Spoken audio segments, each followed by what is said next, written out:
புதிதாக ஒரு தலைவர் வந்திருக்கிறார். இதுல பாரதிய ஜனதா கட்சியில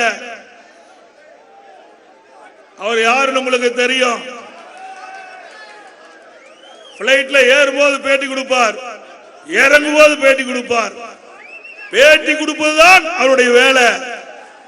பேட்டி கொடுத்து தலைவர் மக்களை ஈர்க்க பார்க்கிறார். இன்றைக்கு தலைவர்கள் பல வழியிலே மக்களை சந்திப்பார்கள்.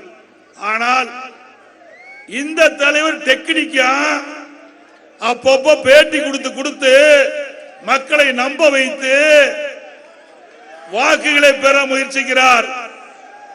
அது ஒன்றும் தமிழ்நாட்டு மக்களிடத்தில் எடுபடாது. இங்கு உழைக்கின்றவர்களுக்கு தான் மரியாதை உண்டு.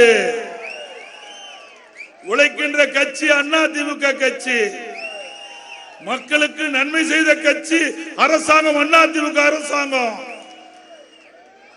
நீங்கள் எவ்வளவு பேட்டிகள் கொடுத்தாலும் ஒன்றும் எடுபட போவதில்லை.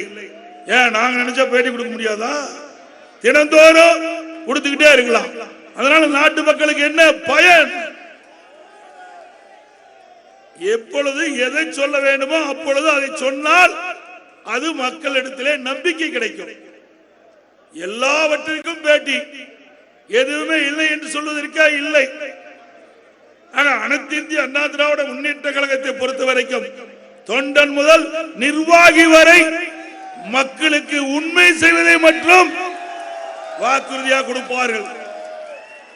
அது ஐஎஸ்ஐ மாறி அதிமுகவுக்கு கொடுக்கப்பட்ட வாக்குறுதியை நிறைவேற்றுகின்ற ஒரே கட்சி அதிமுக கட்சி, அதிமுக அரசாங்கம்.